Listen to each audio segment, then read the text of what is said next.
I had a really bad experience a couple years ago, and in the middle of the night my car broke down, and I was right out in the middle of nowhere.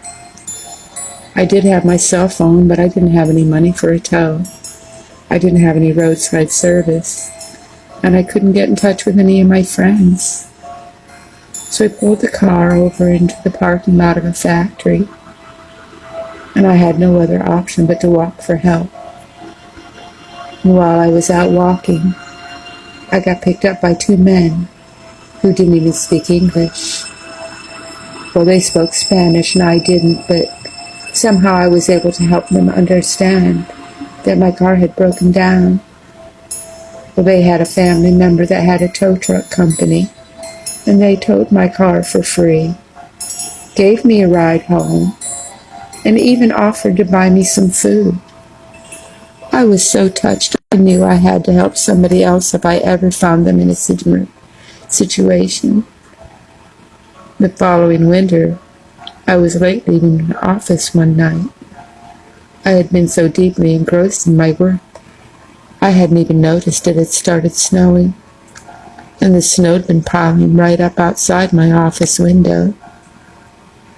It was still snowing at 8 o'clock when I left my office, and to my surprise, it had snowed so much I found my car completely covered. It took me at least a half an hour to dig it out just so I could drive it.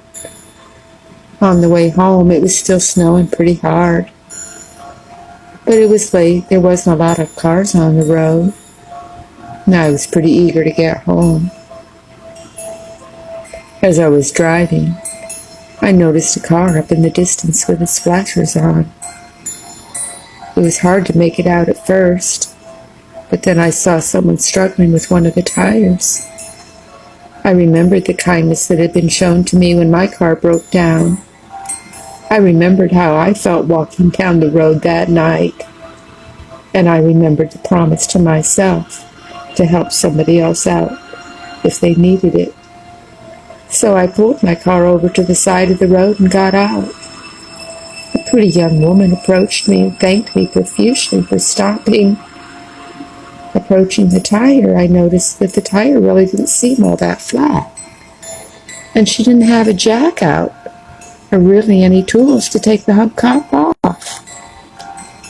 And then, as I walked past the car, I saw something that nearly stopped the beating of my heart. There was someone hunkered down in the back seat of that car, hiding under a blanket. They were peeking out, and I only saw them for a split second before they pulled the blanket quickly back over their face. I was so scared, and I regretted stopping immediately. I tried to play it off as cool as I could. I looked at the tire, and I told her, "It shouldn't be too difficult to change the tire. I just needed to get my jack." By telling her this was an attempt to get back to my car,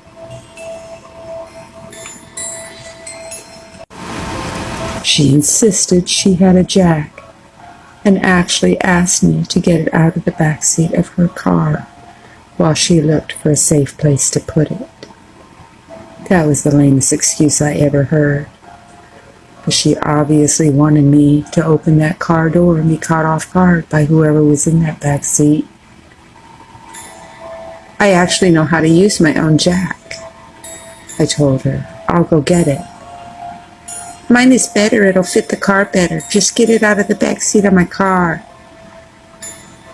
I tried my best not to give away that I had noticed someone in the back seat, and I insisted that I knew how to use my own jack. She appeared to be nervous. I saw her eyes shoot over to the back seat several times.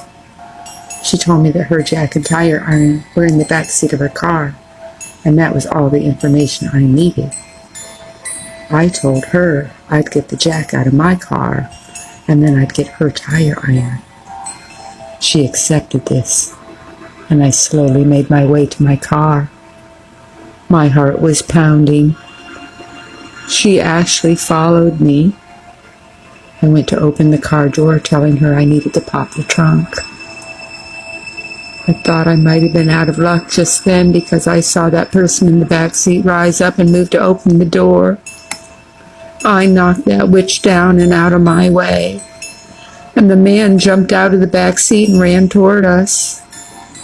He was wearing a Freddy Krueger mask, I kid you not. And he had a large tire iron in his hand. Fortunately, I had not turned my car off, and as I was able to get into it quickly and lock the doors and take off. They both tried to get in my way, but as I peeled out, I made it perfectly clear I had no problem hitting either one of them with my car. And I went straight to the police station and let them know what had just happened. The worst thing about this is it ruined for me what should have been a good experience, helping out another person the way I was helped. And although I do still feel the urge to help someone stranded on the side of the road, I just can't bring myself to do it again.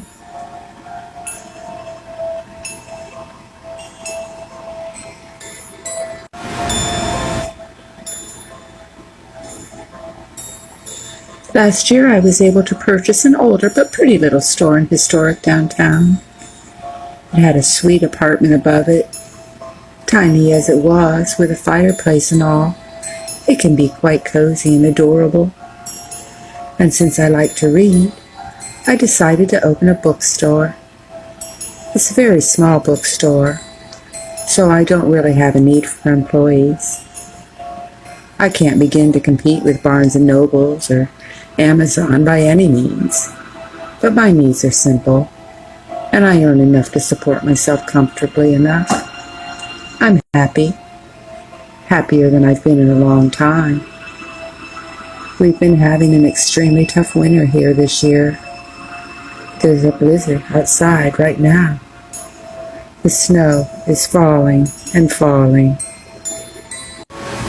We've been breaking records this season, but I've lit the fireplace, and the reading section is so cozy in here. I don't mind. I haven't had any customers in a while, so I'll sit here by the fire with my peppermint tea and curl up with a good book. I choose The Haunting of Ashburn House by Darcy Coates. Outside, the snow is drifting deep in the large entryway. Nobody's come in for hours. It's not likely I'll see any more business today. It's 4:20, almost closing time anyway, and the fire is about died down. Time to close up shop and retire upstairs.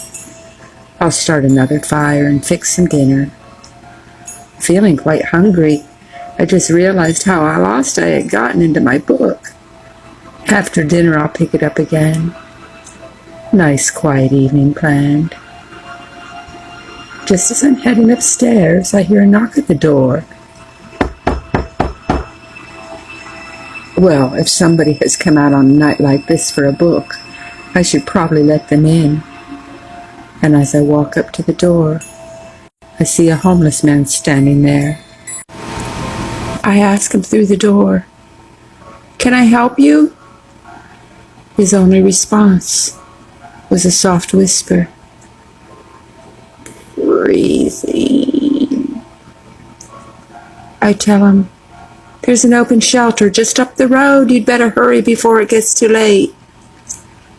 He walked away in that direction, the direction I had pointed in. We had a lot of homeless people in this city. I can't just let one of them into my store, into my home. It could be dangerous for me. A single woman living alone with her cat. It's dark outside, and the snow is still coming down like crazy. And the wind. I'm all snuggled up in my comfy chair in my jammies, reading and relaxing after I've cleaned up after dinner. There's a knock on the door. I'm going to ignore it. Maybe they'll go away. However, the knocking continues. Going downstairs, I see the same homeless man standing there.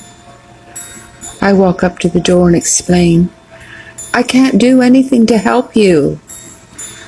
And he just whispered again, "Breathing."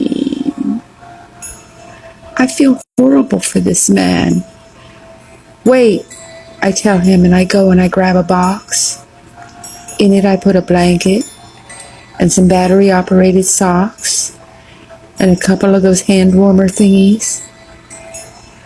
There, that should help. When I return, he's gone. Well, maybe he'll come back again. He's been here twice before. I just opened the door and placed the closed box outside. I'm back upstairs reading my book. Every once in a while, I gaze out the window and watch the snow blowing in the streetlight. Getting really sleepy now. Doze off in my chair. I vaguely remember hearing the knocking, but I ignore it. I know it's that homeless man. I've done everything I know. I go back to sleep. Hours later, I'm woken by flashing lights right outside my apartment. Looking out the window, I see several police cars and an ambulance. So I hurry downstairs. I see they're congregated right outside my door. There lies the homeless man, dead in the entryway of my store. Frozen. The box I placed outside is covered in a snowdrift, unopened. He never saw it.